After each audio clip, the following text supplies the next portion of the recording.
Això no només és un carnet, és el poder de la base social independentista catalana. És la força que ens va permetre que el 1 d'octubre Catalunya votés sí a la independència. És el suport als nostres sindicats per convocar vagues generals com la del 3 d'octubre o la del 21 de febrer.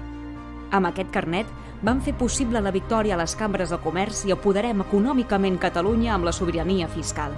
És amb aquest carnet que vam guanyar la resolució de l'ONU on demanàvem l'alliberament dels presos polítics i vam recordar a la Unió Europea que l'autodeterminació és un dret. També és un carnet solidari que va fer arribar 1 milió de mascaretes a qui més ho necessitava. Aquest carnet és persistent, feminista i lluita pels drets de tothom. Ha fet les manifestacions més multitudinàries d'Europa i ha aconseguit omplir ciutats com Madrid, Estrasburg o Perpinyà d'estelades. Amb aquest carnet fem la independència des de baix, perquè cada sòcia i cada soci és una peça més de l'Assemblea. Som econòmicament independents i no rebem cap subvenció ni ajudes públiques. Aquest carnet és la força per lluitar cada dia per la independència. I ara, amb tu, ho podrem tot. Assemblea't.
Good evening, bona tarda a tothom.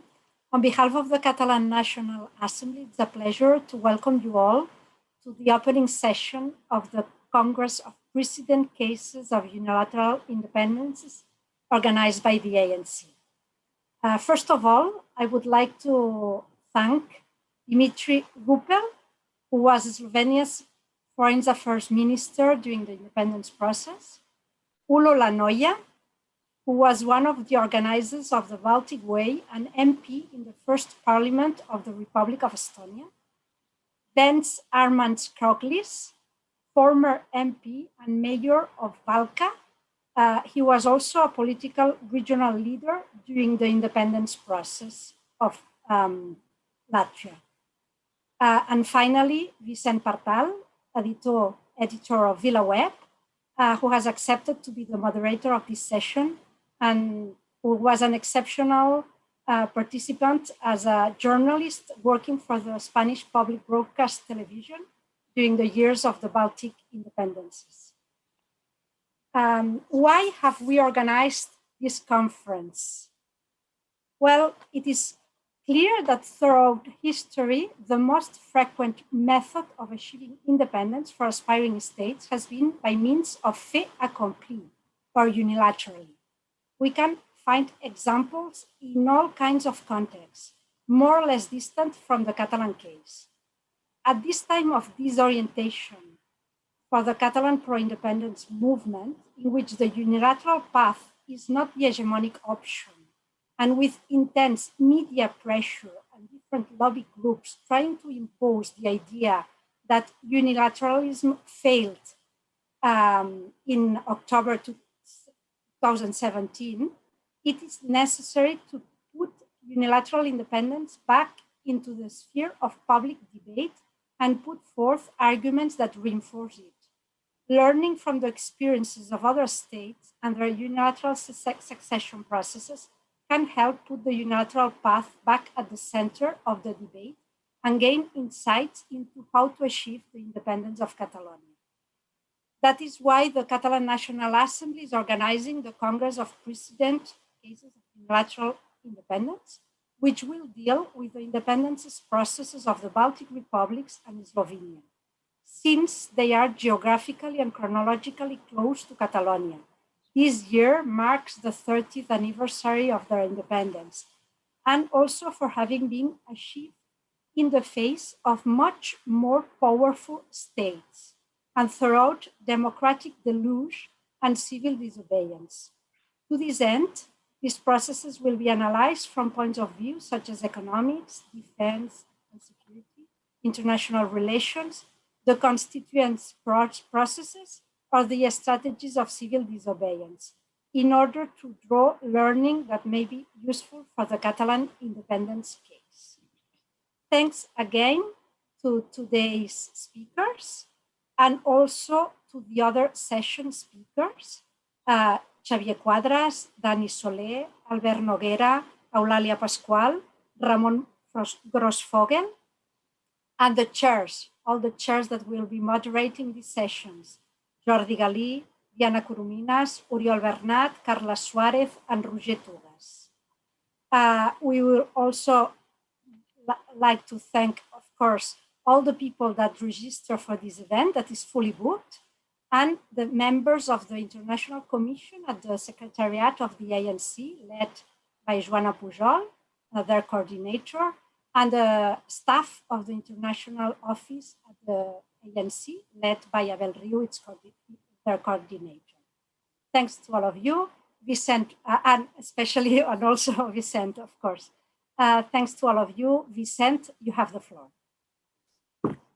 Thank you, Elisenda. Welcome to all of you, the colleagues coming from countries that became independent in the past. We're here to learn. We want to know much better about your process, about how your countries, Slovenia, Latvia, Estonia, became independent countries, and the lessons we can have from these movements to apply in order to apply to the process of Catalonia becoming also an independent republic. The president of the ANC, Elisenda Paluzie, already introduced you, but let me go a little more on your own biographies. Mr. Dimitrij Rupel, he was born in Ljubljana in 1946. He was a Minister of Foreign Affairs of the Slovenia during the independence process, and also again between the 2000 and 2008. He was also the mayor of the capital of the country, Ljubljana, and he was also working on the international observers in the referendum of self-determination of Catalonia on October the 1st, 2017. Mr. Ülo Laanoja, he was born in Tallinn, one of the organizers of the Baltic Way. That was a very successful human chain that linked Lithuania, Latvia, and Estonia, and that we Catalan tries also to imitate at the moment on the Catalan way. That was also a successful human chain across the country. He was the president of the People's Front of Estonia and a member of the parliament in what became the Party of the Social Democrats. He was the president of the vice president of the party, sorry. He has been member of the Parliamentary Assembly of the Council of Europe. And finally, Vents Armands Krauklis from Latvia. He's a Latvian politician, ex-member of the parliament, mayor of Balka, a city which is very close to the Estonian border, by the way. And he was leading the People's Front in this region. So all of them are very qualified to explain us, to teach us about how to do these kind of things. We have, let's say, 1 hour and 20 minutes, something like this. My proposal is that first you have 10 minutes, each one of you, to answer what do you think is the most important question when a country decides to become independent, how to do it, and the role of the unilateral decisions in this process. Then we have conversation among us. And finally, we will answer some of the questions that all the participants can do through the online channel. So if you want, Mr. Rupel, if you want to start first, we will be happy to hear your experience about Slovenia.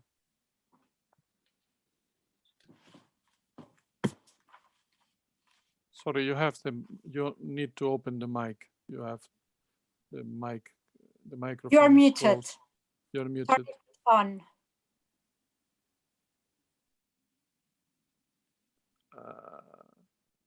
You have. Here we go. Yeah. Okay, perfect. You hear me? Perfect. Yeah. Yes.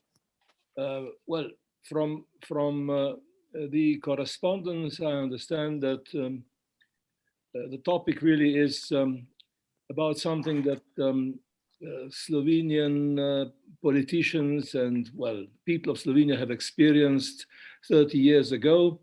Actually, today we are celebrating, if you want to say so, the 31st anniversary of one very important declaration which opened the way to the movement of independence. Now, just a few explanatory remarks.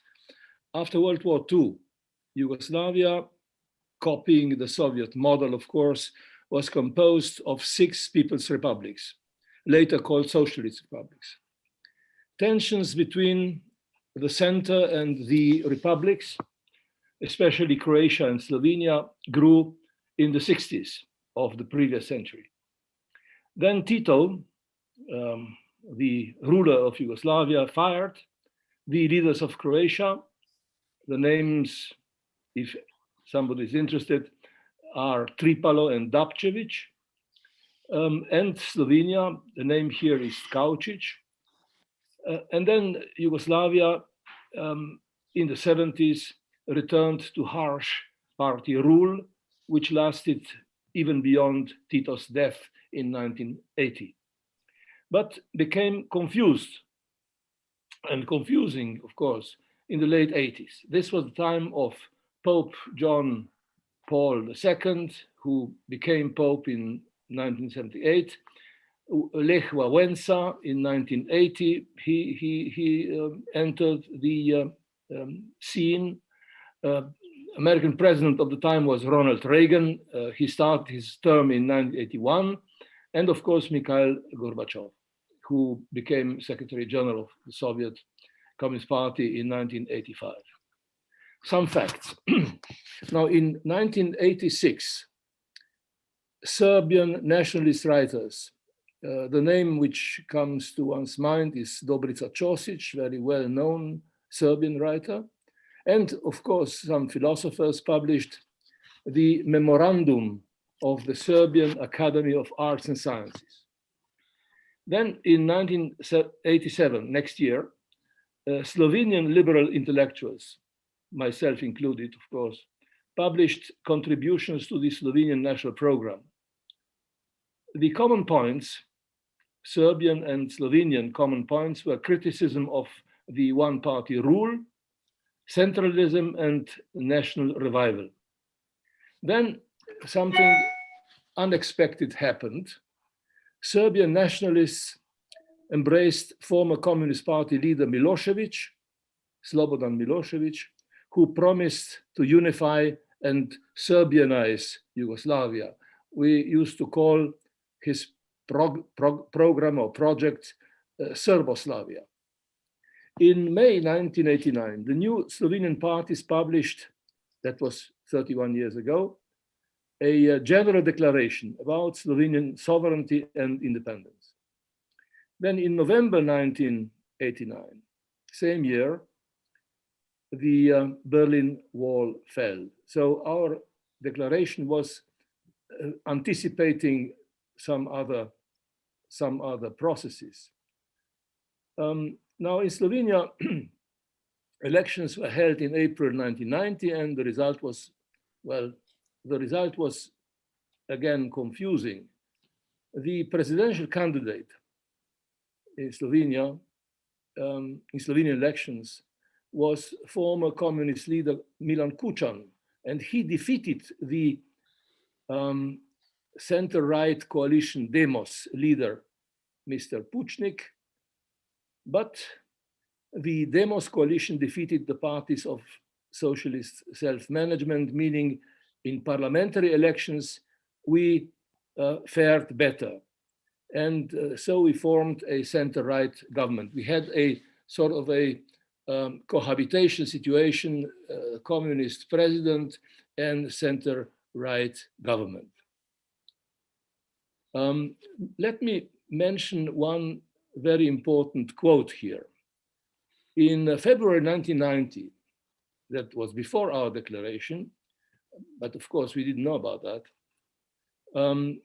the then American President George Bush Sr. met the Austrian Chancellor Vranitzky, and the president asked Vranitzky about the processes in Yugoslavia. Is this is a quotation, is this ethnic strife or a democracy movement? That were his words. As a matter of fact, the European Union and American politicians approved the democratic movement. They were quite fond of whatever we have done in this field, but rejected, of course, at that time, they rejected independence. In October 1990, the two Germanys reunited. You probably remember that. In December 1990, Slovenia had a plebiscite about independence that was, the plebiscite was a smashing success. The proposal for independence got 90% of the vote. In October 1990, so the Germanys united and we had our plebiscite. And we move ahead here. On June 24, 1991, the German Chancellor Helmut Kohl, said to President Bush in another conversation, this is a series of conversation of President Bush that has been published recently. He said, Chancellor Kohl said to President Bush, this is again a quotation, because we as Germans have demanded the right to self-determination, and we have made use of that right, obviously I cannot deny the same right to the Slovenians. So next day, on June 25, 1991, Slovenian parliament declared independence from Yugoslavia, and the next day, war started. And then what followed was a mediation from the European Union.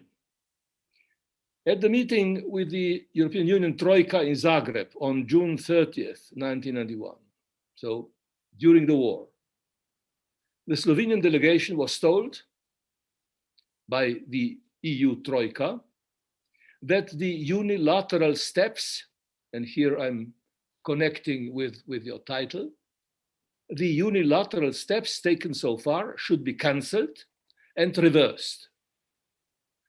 But Slovenians have not accepted the European Union idea.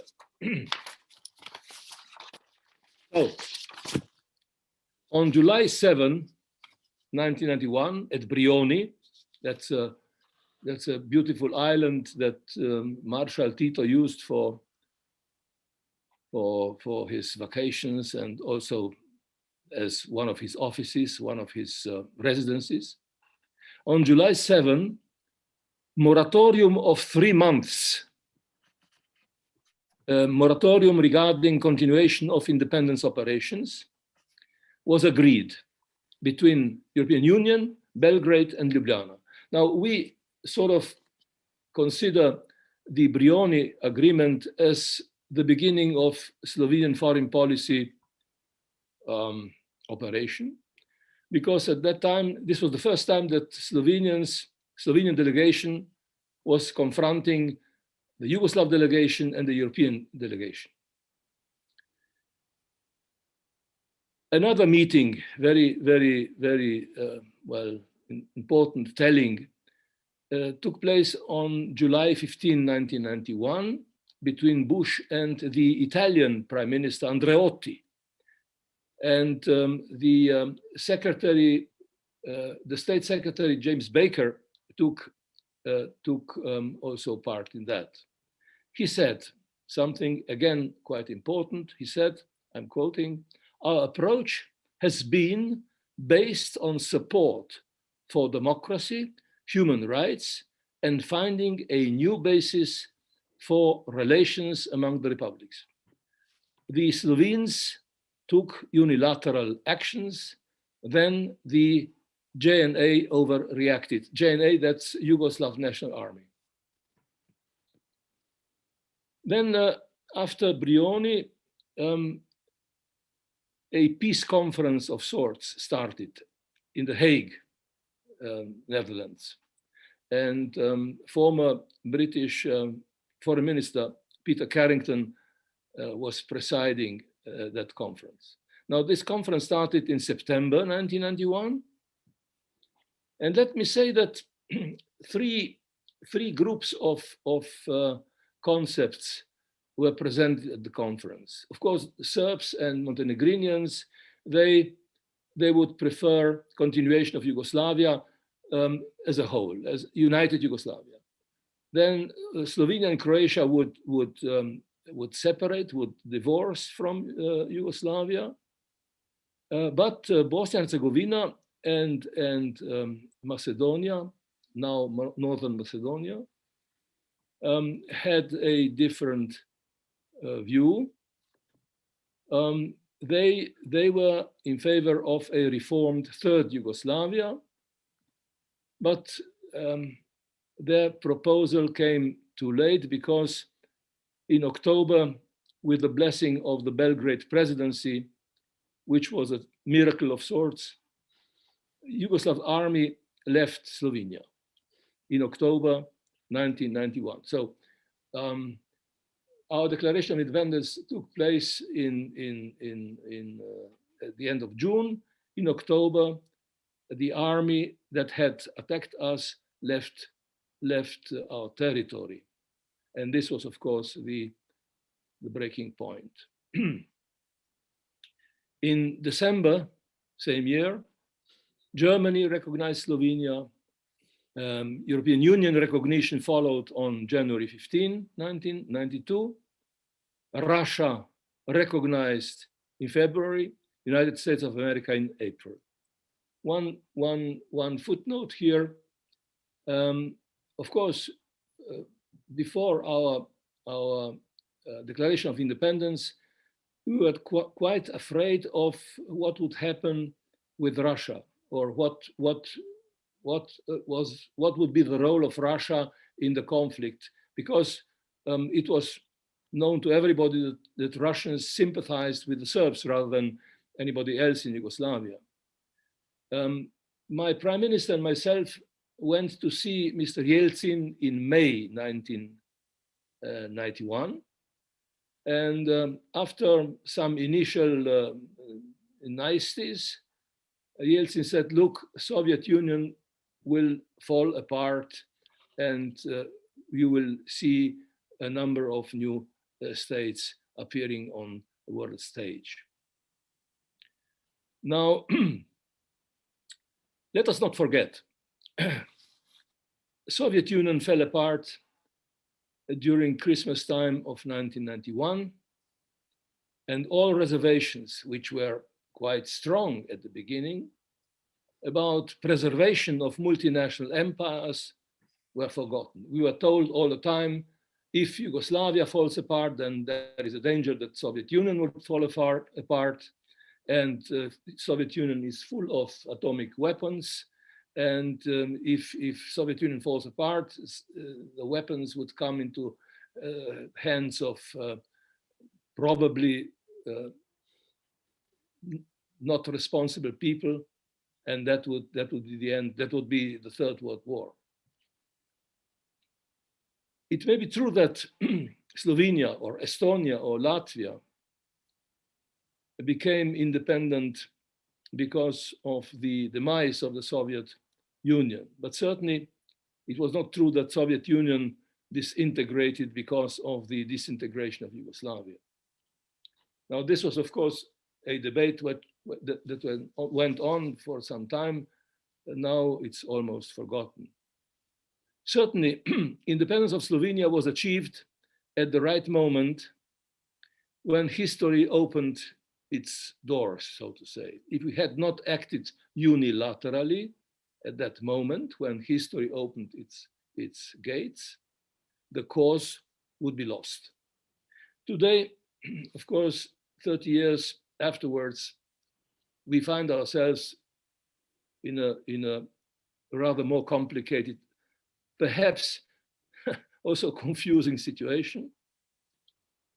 The problem is that some Slovenians, predominantly of leftist extraction, deplore the disintegration of Yugoslavia. And it is not uncommon. It is quite often that happens that the representatives of leftist parties, which at the moment exceptionally are in opposition, these people preach about living in a multicultural society. They regret the demise of capitalism and so on and so on. Now, I gave you sort of a short history of the process of independence of Slovenia. I tried to underline the elements that are, so to say, prescribed by this conference, meaning unilateral actions, unilateral steps. And I thank you for your attention.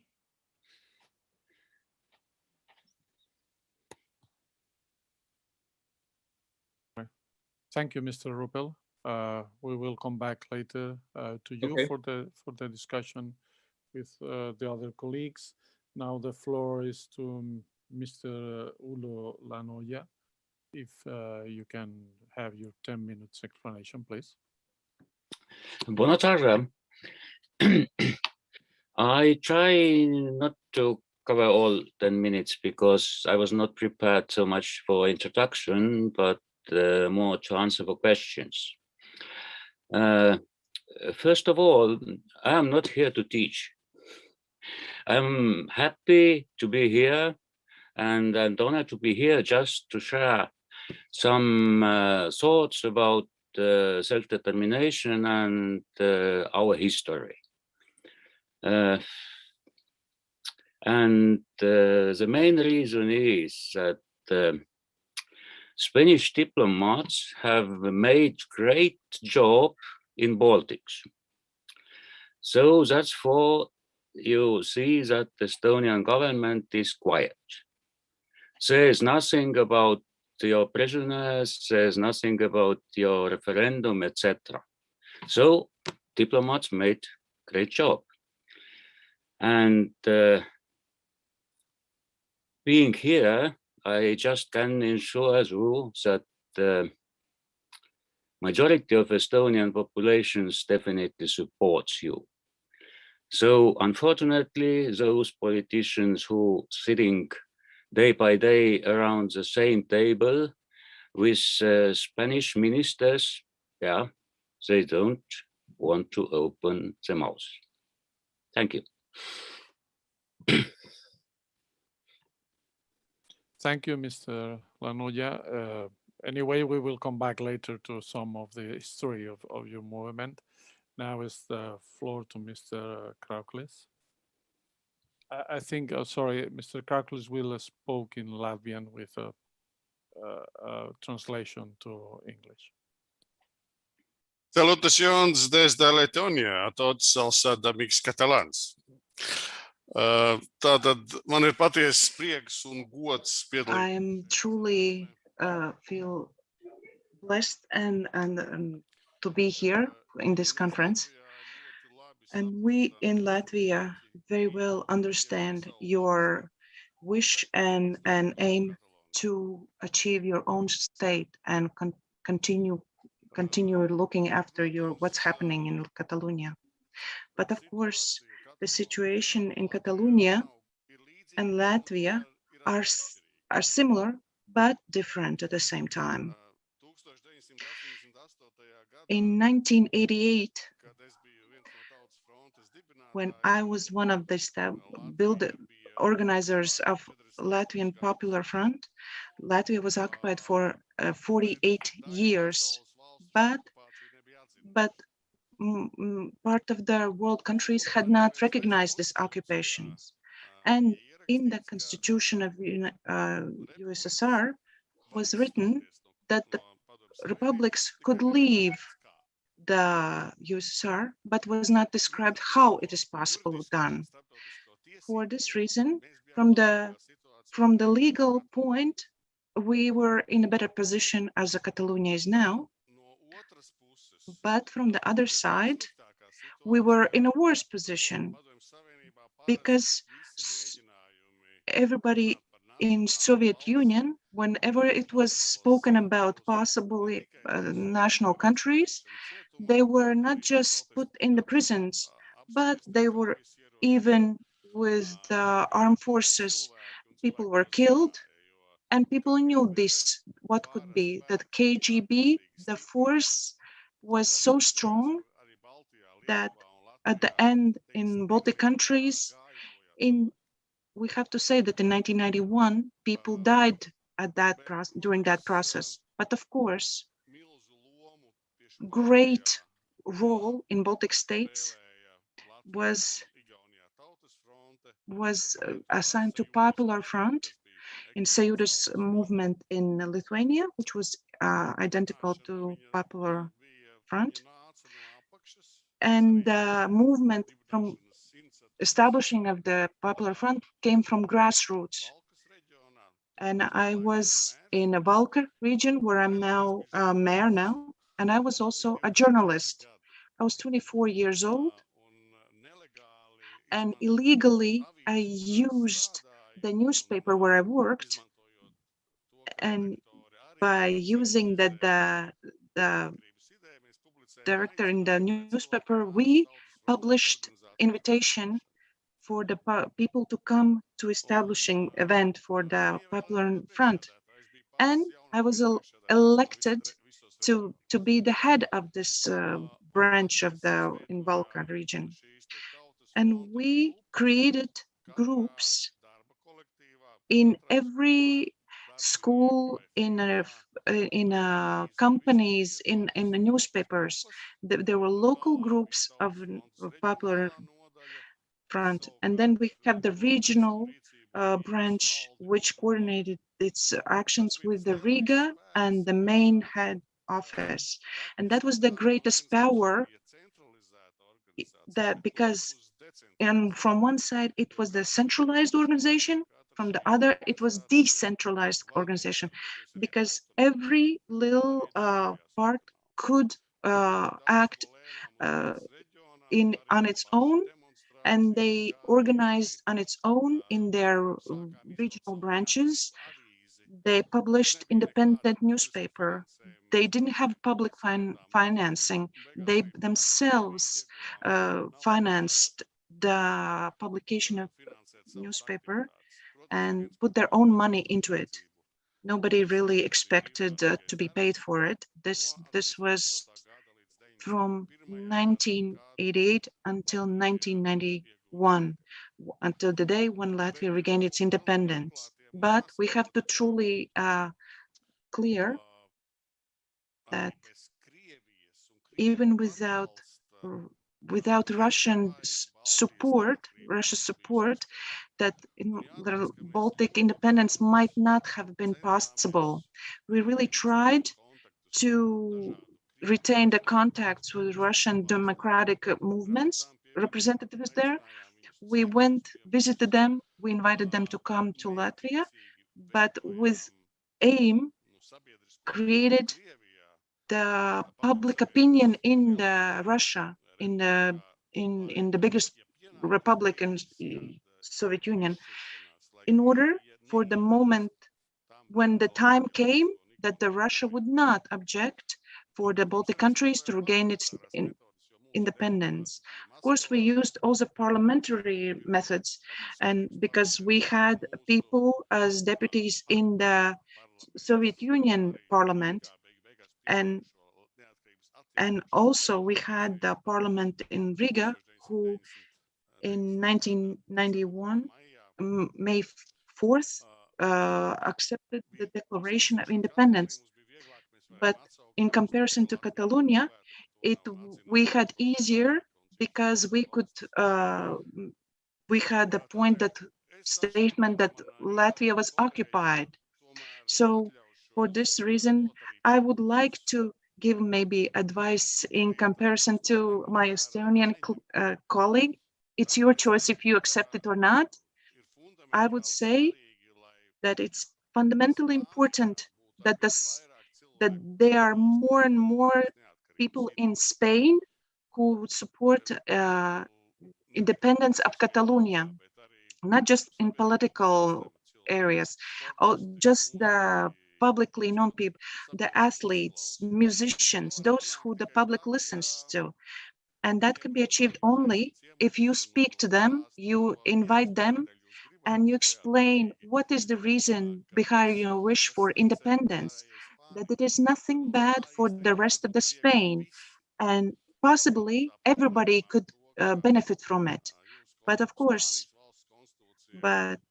there's a problem because in the Spanish Constitution, there's no point that you have to change the Constitution of Spain, and that is possibly the main goal, that the Spanish public agrees to that change in the Constitution. We are also, it's very important,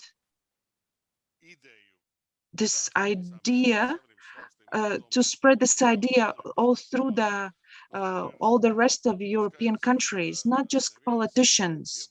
It's clear that those who are in power, high-ranking politicians, will not gonna be willing to come in conflict with Spanish government. But in going out in the public, be it collecting signatures to in order for that we invite Spain to change their constitution and give the nations for the self-determination rights, the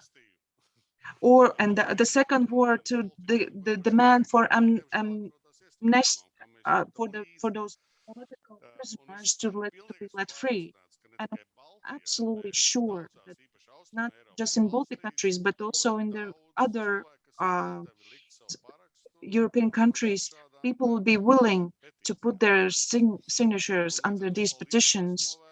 And I thank you. And I wish that maybe something that I have said will be useful for you. Thank you. Of course, it is, but let me try to engage in a conversation with all you three. In all your countries, in the beginning, some people say this is impossible. We cannot achieve independence. Most of the foreign observers say it is impossible. In the case of Estonia and Latvia, of course, winning the big superpower that was the Soviet Union, or in the case of Slovenia winning over Yugoslavia, was seen from outside as something really impossible. And among a lot of people in your own countries, it was seen as impossible. But there are some turning points that change things. Baltic Way, Mr. Laanoja was clearly one of those moments when people realize that they have power, that they have a lot of power in their hands, and they can use it to change the situation. Do you think, when do you think that happens in your countries, now in Estonia, for instance, and how important is that the people believe in themselves, that believe victory is possible? How important is this in any kind of process? Believing is definitely the most important thing, but it came day by day after small changes. we were in this case a much easier situation than in Catalonia, because every tiny step which we made, you already have. The first step is to publicly come out with national flags and national anthem. And then the democratic elections to local authorities, all such things. Also, like Vince told, our members participated in Congress in Moscow with major target to denounce Molotov-Ribbentrop Pact secret protocol, which actually shared our countries between Hitler Germany and Stalin's USSR. And the Baltic Way idea to do it exactly was to pressure Moscow, Congress, and those committees to go on with this denunciation process, because that was frozen in those times. When at first idea came to arrange Baltic Way, there was a tiny group who believed that it is possible. And that's for actually, with the exception of Popular Fronts, all other movements just wanted to watch beside. They didn't believe that we will succeed to do that. And another thing was definitely that those small steps which we made, they were not punished anymore. So in the first years of Gorbachev, some dissidents and freedom fighters were expelled from Soviet Union. But from 1987, no one were publicly touched anymore. And that increased courage of people and increased actually in support for Popular Front, because Popular Front had so step-by-step policy. We had also another part of politically, which is restitutionist. So those who tried really to follow strictly continuity policy to restore pre-war republic. But in the first steps, so or first years of independent movement, I guess that this step-by-step policy was important to attract people to the independent movement, because there was a fear. Don't forget that we lived in empire, and earlier most of those things which we did were punished by sending to Siberia. Some people simply disappeared, etc. And there was a necessity to show the people that we can step by step publicly do things which were earlier didn't. And I guess that was important. And to some extent, in all cases, the mistakes on the other side were important. First was this idea of building confidence in your own people, that your own people step by step understand that freedom is possible, that you can do it. But then at some point, there is this turning point that I don't know if that is curious or not, and what your opinion on that, but in both cases is the key moment when on the other side they begin to do mistakes. For instance, Mr. Rupel previously talked about the memorandum of the academia that was clearly a mistake. They wanted, if they wanted to keep united Yugoslavia, that was the worst step they can do it, because it was the mistake that opened the door to the other republics to say we cannot accept that thing.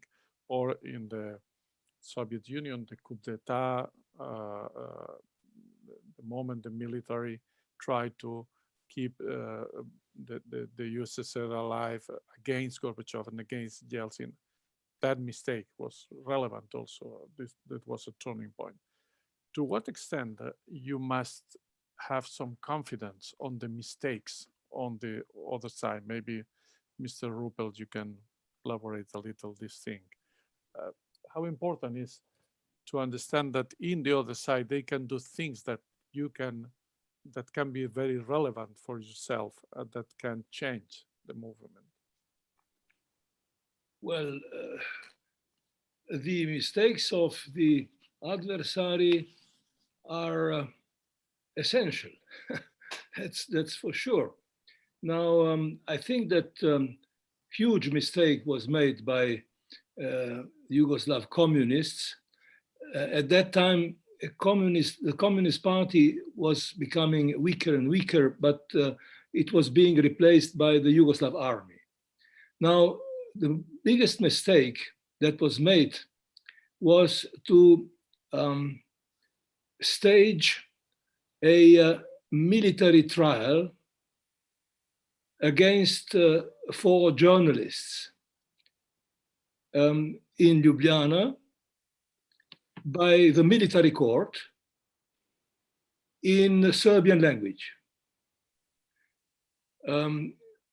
The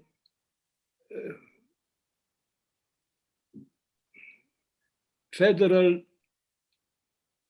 agency, actually intelligence agency, UDBA was called, like KGB in Russia or the Soviet Union. They arrested 4 contributors, 4 journalists who wrote critical articles about, of course, about the Yugoslav army.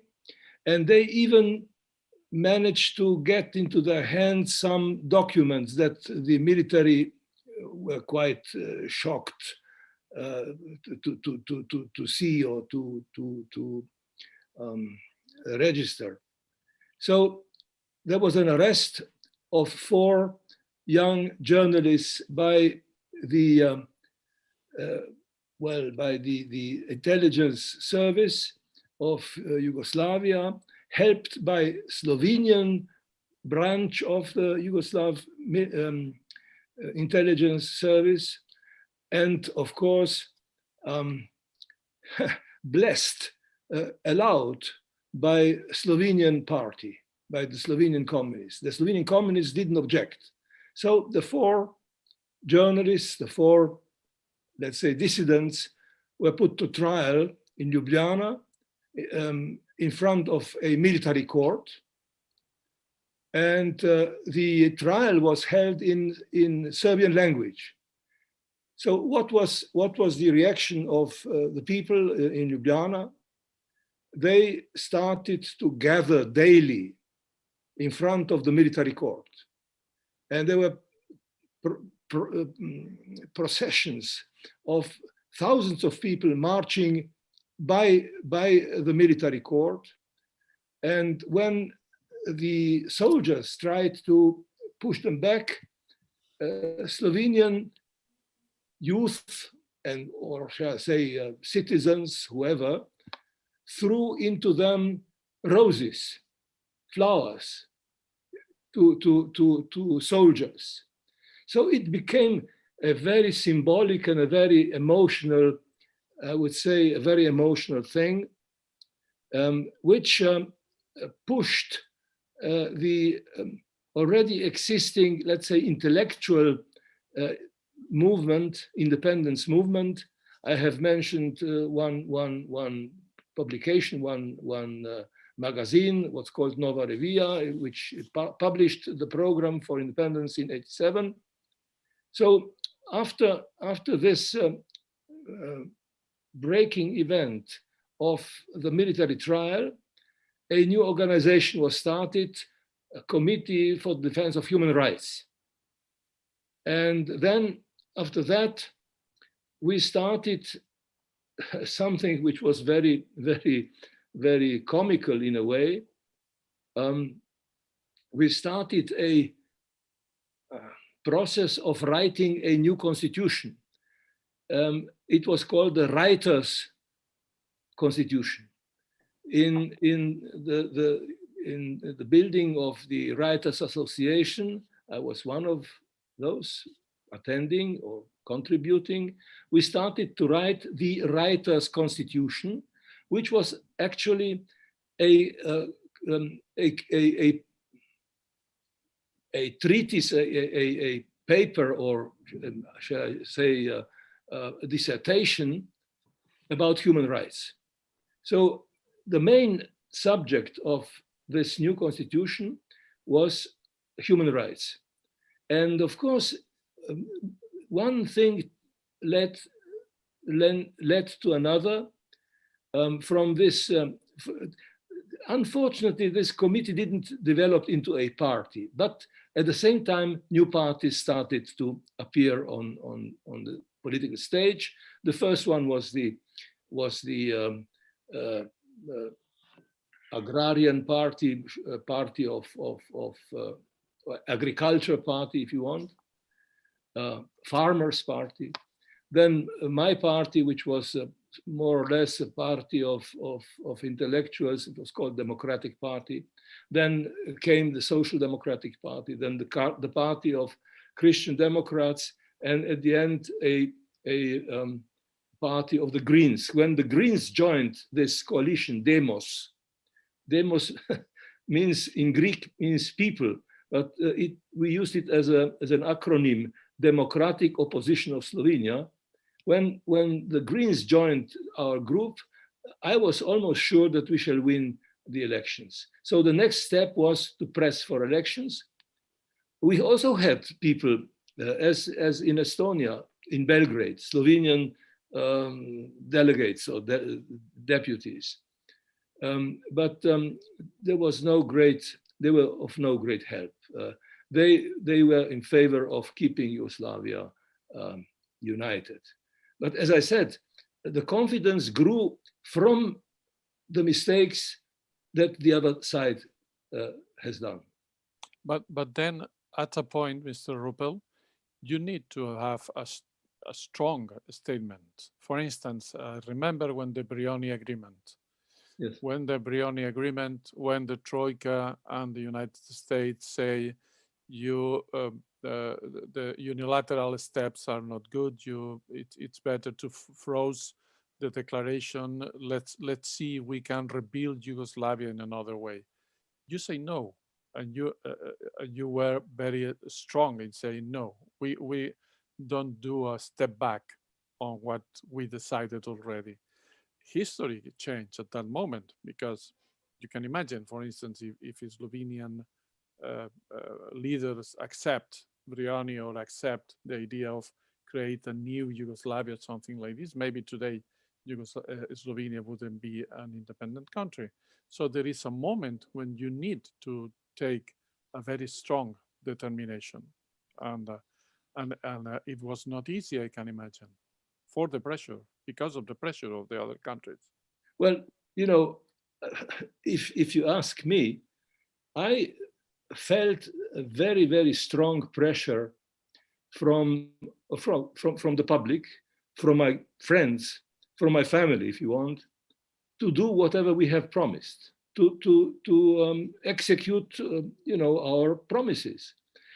The fact was, shall I say, the alleviating fact was that we had the referendum. The plebiscite was so strong. Everybody was in favor of independence. 90% of the voters were in favor of independence. So, if I said okay, let's go back, let's make some steps back. I would be, I would be killed by my own friends, not killed, but certainly, I would be in great trouble with the people around myself. So, it was not an easy, of course, it was not an easy choice, but I think that we were lucky to have a group of people who are on one hand quite rational and prepared to negotiate. By the way, we made a concession at Brioni. We said, okay, if you want us to wait for 3 months, we are prepared to wait for 3 months. I was on the telephone with my colleague, the defense minister. He said, "You are an idiot. Now that we are practically winning the war, you are making concessions to the enemy." But I think that it was a very good thing that we did. I personally trusted European Union, and European Union, maybe the European Union didn't really think that it would go so far. But after 3 months, we said, "Look, this is what you have promised, and let us do what we have started." By the way, Slovenia was an easy case. If you look at the rest of Yugoslavia, it was much more complicated. Croatia was already much more complicated. Croatia, contained, I don't know, 11% or more of Serbian population. And Milosevic, continued attacking all kinds of places in Croatia. It was really quite a war in Croatia. When on our side it was already peace and quiet, and we started to all kinds of operations towards European Union, towards NATO. By the way, we were of course naive. But we have traveled, the defense minister and myself traveled to Brussels to see the one assistant general secretary of NATO, explaining to him what the situation was like. That was beginning of 91. And he, what NATO did? He received us in his private home. Not in the premises of NATO. So again, also with Germans, I was in extremely good relations with Hans-Dietrich Genscher, the German Minister of Foreign Affairs.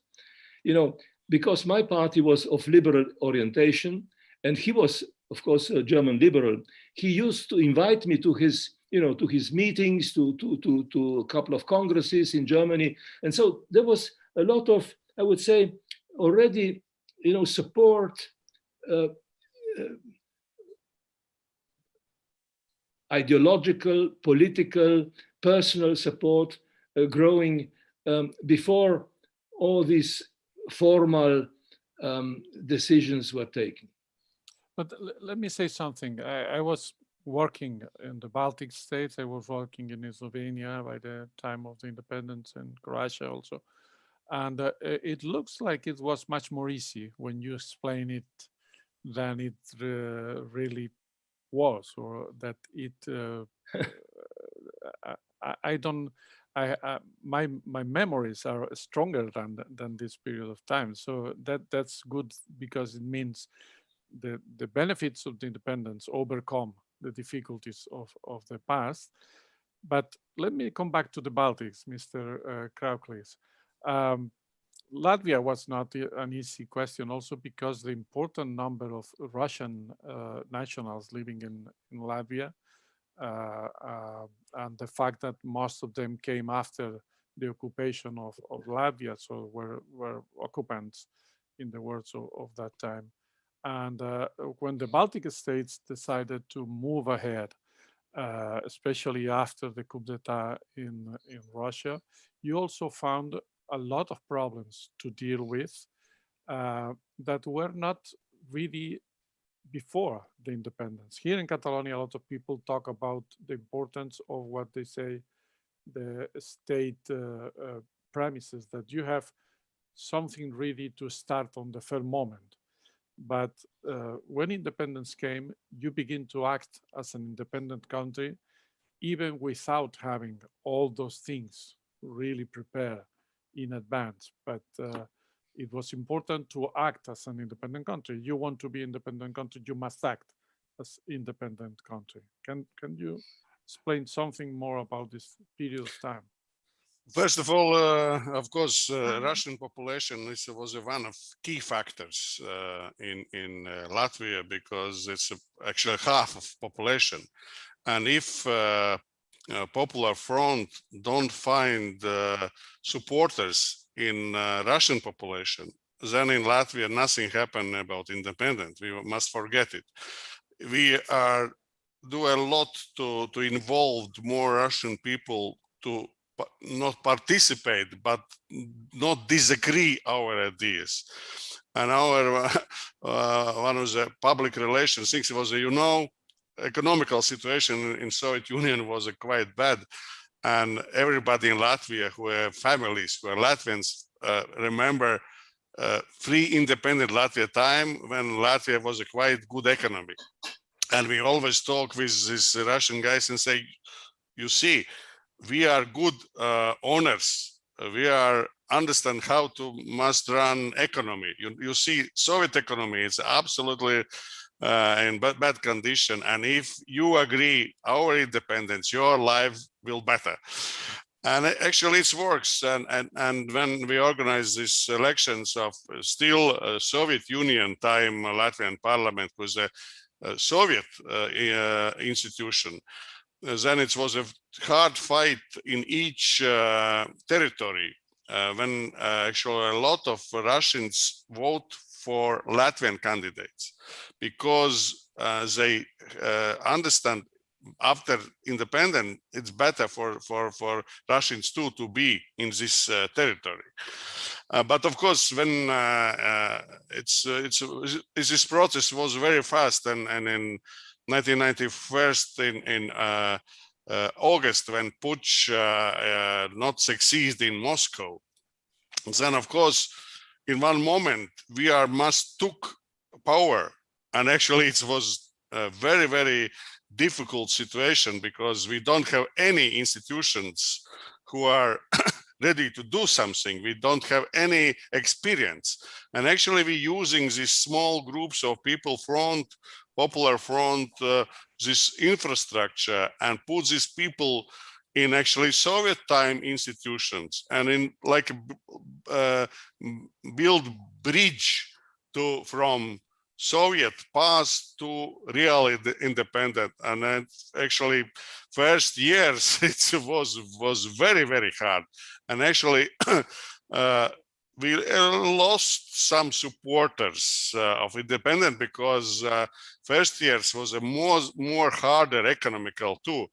But actually it was time when big changes in Russia, and again people see in Russia more worse situation as in Latvia, and it's helped to us. But of course, and in 90s public relations was very important, but today I'm sure in Spain, in Catalonia, public relations is a question number one.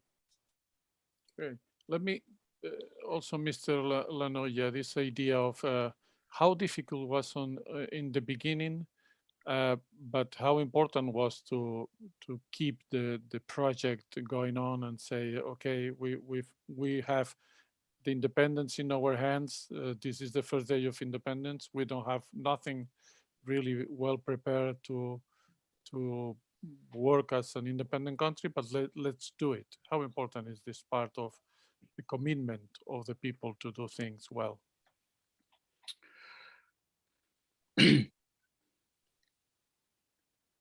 Let's say so that in those years we understood that either now or never. So that was a last chance, because Russification came on, more Russian people sent to live in Estonia and came on. Russian language changed more and more official, and yeah, the people, when they felt that there is a chance to do something, there is some kind of freedom, because media played also very strong role. Practically Estonian TV guided many steps, and Estonian radio was one to arrange all communication of the Baltic Way in Estonian side. Another which was very important too is that the unions, different unions of representatives of fine arts, the leaders of cultural life, they were openly entered into the politics. They left after we regained independence, but then in those very important times, they were in the front.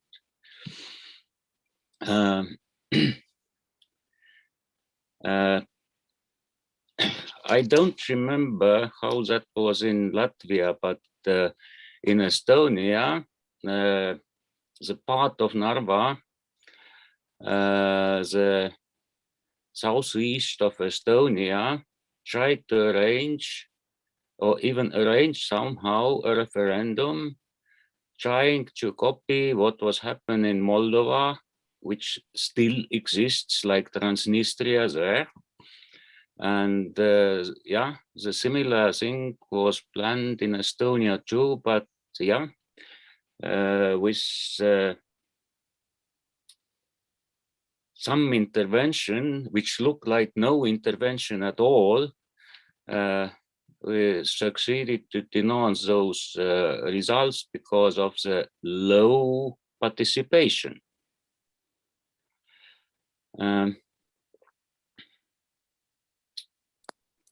So did I answer your question actually? Yes, please. Sorry? Did I answer your question? Yes, perfectly. Thank you. Okay. Okay. We have 20 minutes for the questions from the people who was following this debate. And most of the questions are to all of you. So I will say the questions and you can answer in the order you want. First question for all of the speakers. In Slovenia, Lithuania, and Latvian independence process, there were several casualties and many injured by the violence.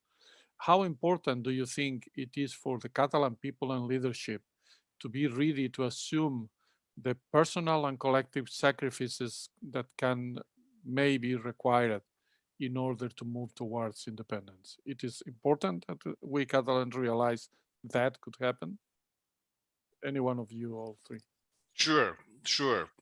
Because actually in 90s, it was very, very dangerous situation in all Baltics countries. And in 1991, it was a lot of casualties in Lithuania and some in Latvia. And we are without weapons staying in barricades in Riga in January in 1991, in real winter cold, with any weapons and through to us go to army with tanks and machine guns and so on.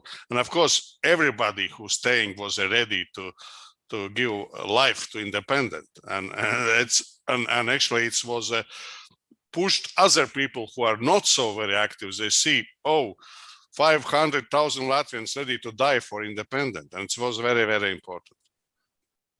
Okay, another question. I understand this is a question not easy to answer for you, but I must put the question on the table.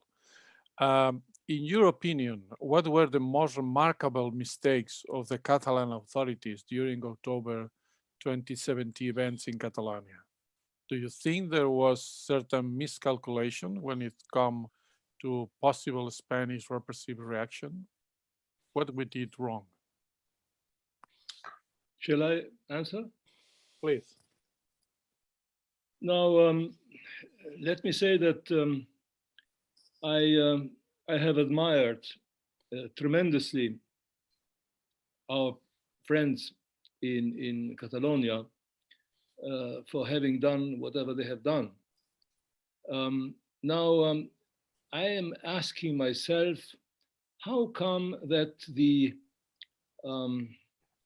reactions from the Spanish government didn't provoke more, how should I say, more stronger reaction from the advocates of independence in Catalonia. Now, I see the reactions of Spanish authorities and courts very similar to the reactions of the military court in Ljubljana. And this was, the trigger. In our case, it was the trigger which moved the whole machinery in a very rapid and strong way. But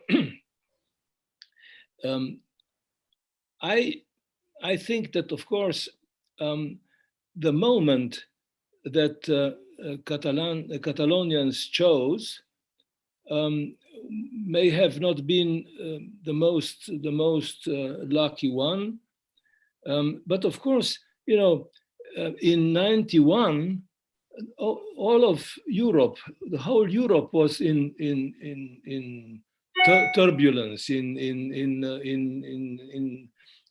constant change, reform, transformation, and so on. Soviet Union was, disintegrating, and Yugoslavia was disintegrating, and such historical circumstances. The context was such that it was easier, perhaps, for us to act. But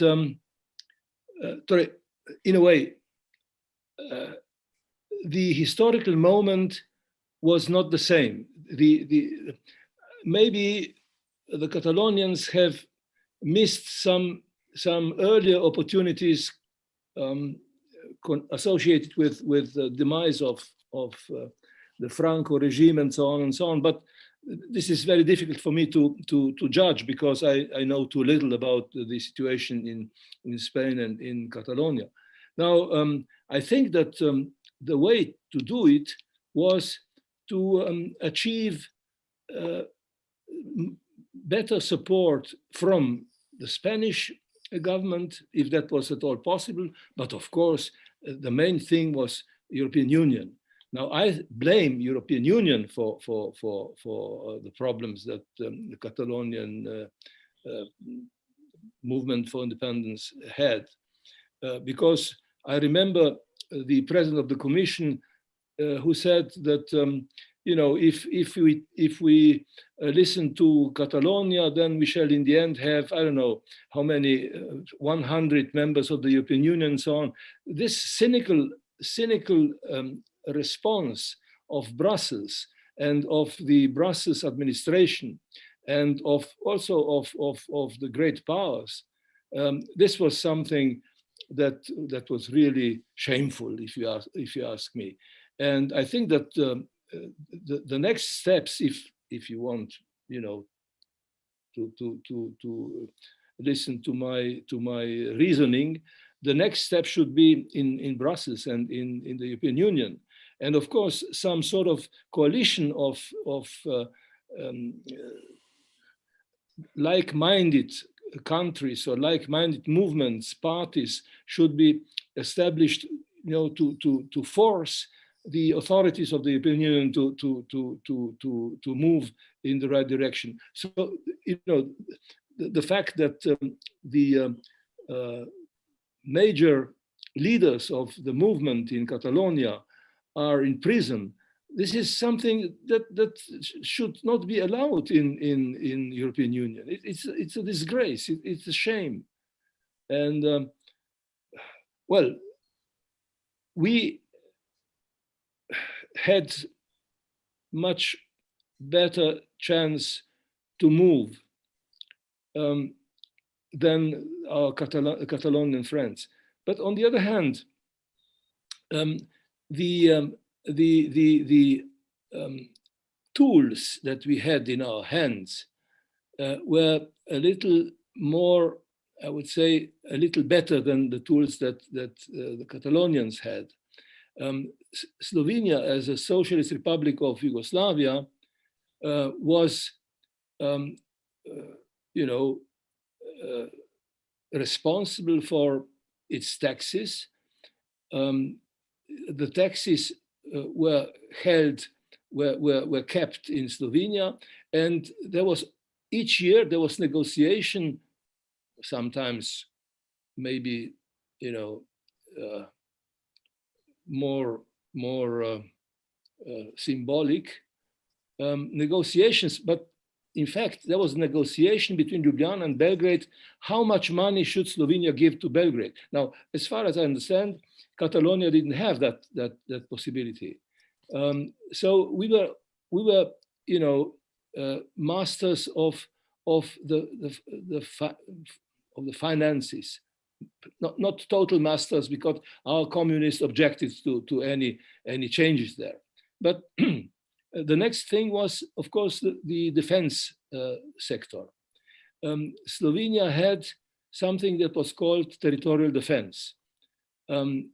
When our government was elected, the Yugoslav government, the Belgrade government, and Belgrade military started confiscating the arms that were kept in Slovenia with the local authorities of the territorial defense, and they have practically taken away half of the armaments. So what did we do? Between establishing a democratic government and declaration of independence, we were really collecting arms. We were arming ourselves very seriously. Now, what happened during the war? We won the war. Of course, I remember, Yugoslav soldiers, even Serbs,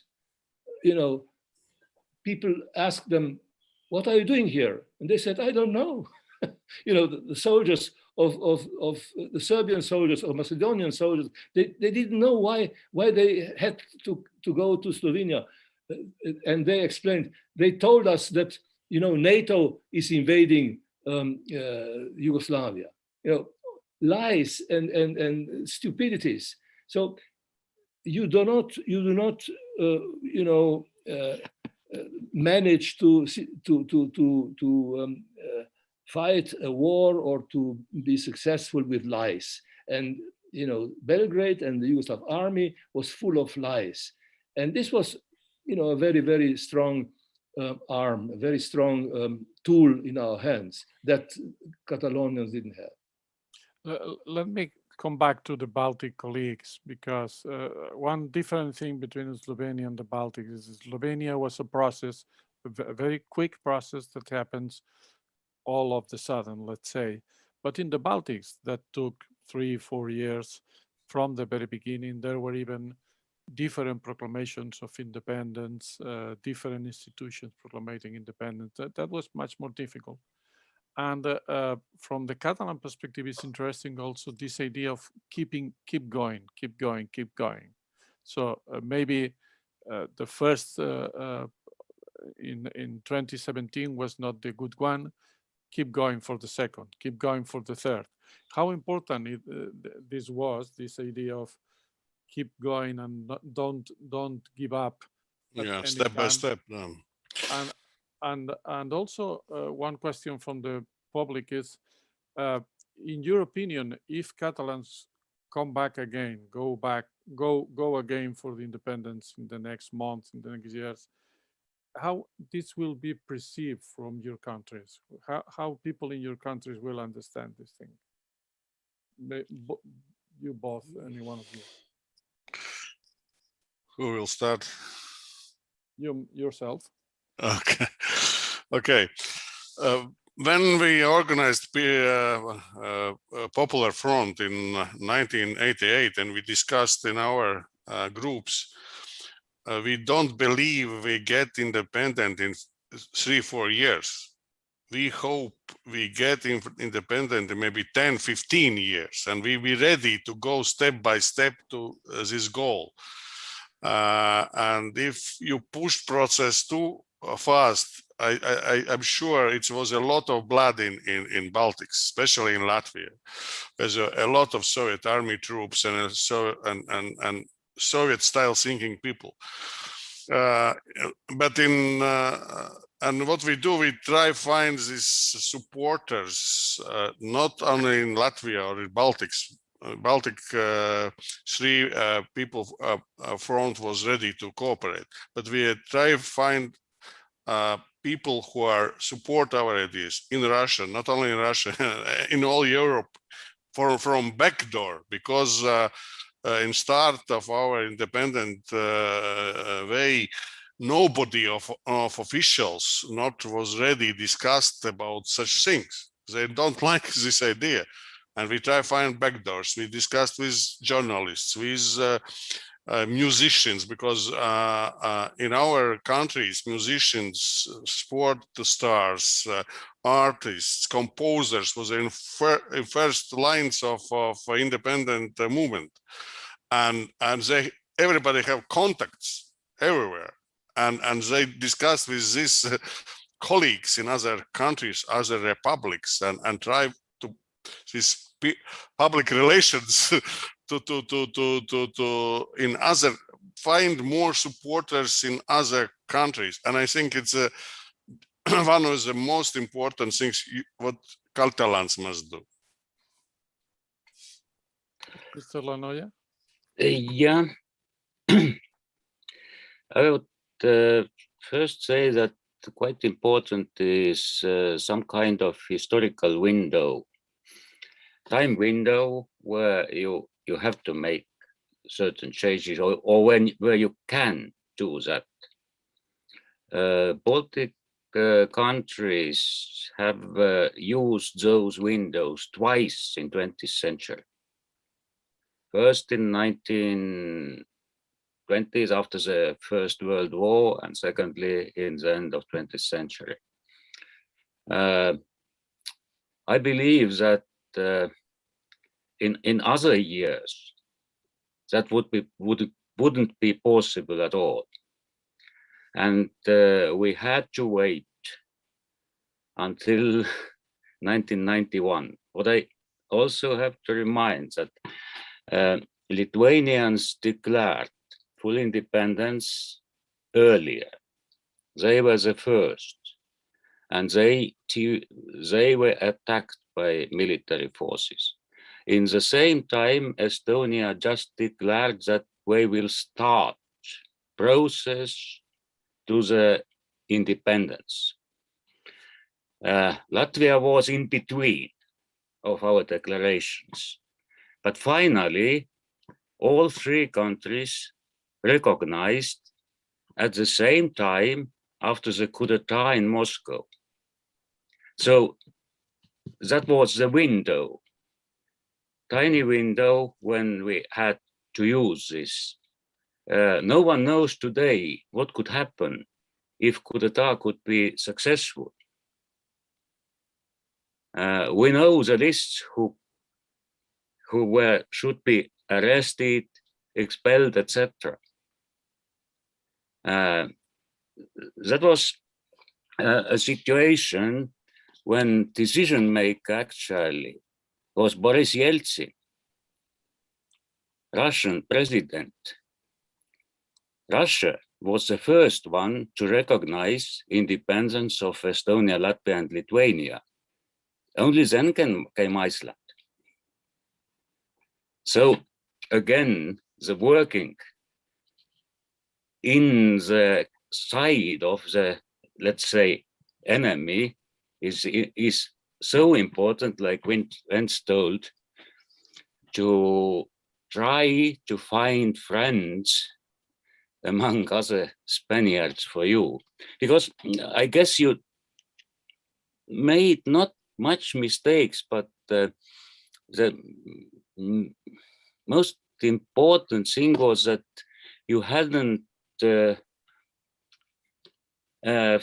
studied the mentality of leaders in European Union. What could they do actually if something happened? I remember that my friends called me 2 days before the final declaration that can they reach our foreign minister. In such attempt that wasn't possible at all. So in this modern way, but maybe in those times, in 2017, no one made mistakes. Maybe the mistake was made after Franco regime, when Catalans also participated in the building of Constitution of Spain. Maybe that was a time window where it was necessary to put just one sentence into the Constitution. Maybe that was possible. I don't know. You are very right. We're almost out of time. Let me allow you a final intervention, each one. My understanding is that the resume of this debate is that you need to be ready to be prepared for this window of opportunity. And when this window of opportunity happens, the country and the leadership must be ready to take history on its hands. It's necessary to do very strong movements at the right moment. So a final. But anyway, in parallel, step by step, Catalans must find more and more friends in Europe and especially in other Spanish regions. Okay. Well, I think that the main thing is international connections. Now, the European Union, of course, is in the hands of the traditional governments, traditional countries like Spain and so on, and there you will always, that's the how shall I say, the cement, the concrete wall that you can not break, but establishing relations with other countries, explaining the possibilities, and of course doing away with the fears that may exist. I would say such foreign relations work has to be well prepared and carried out. Diplomacy, I think, is of vital importance. In Slovenian case, people in Slovenia were writing to the emigration, to their friends in other nations. In United States, there was a series of phone calls. I don't know, thousands of phone calls to the White House, and so. I mean, you have to build some sort of mental condition, or shall I say, also emotional condition. To go forward, but I think that nothing has been lost. Whatever has been established so far is a good starting point. Okay, Mr. Laanoja, your final thoughts.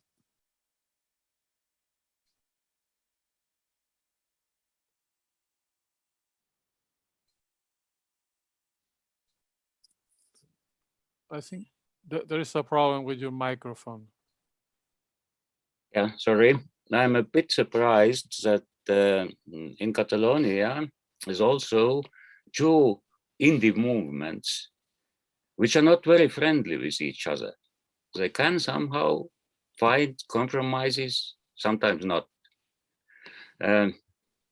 We in Estonia had a similar case, and this kind of opposition of different wings can be useful if this is just the tactics. But in our case, it happens so that people destroy the relations between each other. And that should not happen. Thanks actually to the coup d'etat, those two wings or two axes succeeded to make a compromise. And that's for appeared the Declaration of Independence for Estonia. Okay, thank you. I assume that Elisenda Paluzie must close the debate and express our gratitude to all of you for having your time and for explaining us your experiences, Elisenda. It was really, really interesting, all your insights. I was taking notes all the time. I think that we got some very good advice to keep going. You cannot hear me? Not very well. Not very well. Okay, maybe it's a microphone problem. Okay. Now. Yeah, I think that you gave, I was taking notes all the time because you gave us interesting insights and also insights that are very useful in our process of independence.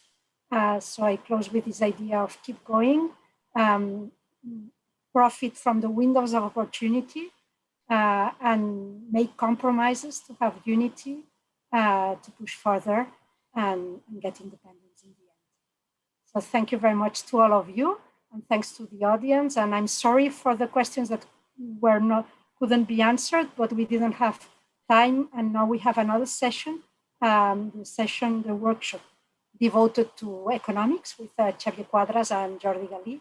So we have to go on. Thank you very much, and I hope to see you all. Also, some of you are participating in the other workshops, tomorrow workshops. So it's going to be great to listen to your insights tomorrow as well. Thank you very much to all of you. Thank you, thank you, thank you. Thank you. And success. You're inviting. Això no només és un carnet.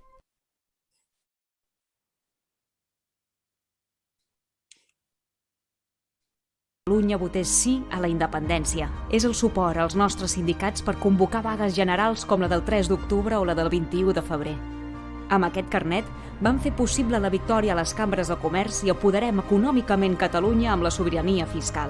És amb aquest carnet que vam guanyar la resolució de l'ONU on demanàvem l'alliberament dels presos polítics i vam recordar a la Unió Europea que l'autodeterminació és un dret. També és un carnet solidari, que va fer arribar 1 milió de mascaretes a qui més ho necessitava. Aquest carnet és persistent, feminista i lluita pels drets de tothom. Ha fet les manifestacions més multitudinàries d'Europa i ha aconseguit omplir ciutats com Madrid, Estrasburg o Perpinyà d'estelades. Amb aquest carnet fem la independència des de baix, perquè cada sòcia i cada soci és una peça més de l'Assemblea. Som econòmicament independents i no rebem cap subvenció ni ajudes públiques. Aquest carnet és la força per lluitar cada dia per la independència. I ara, amb tu, ho podrem tot. Assemblea't.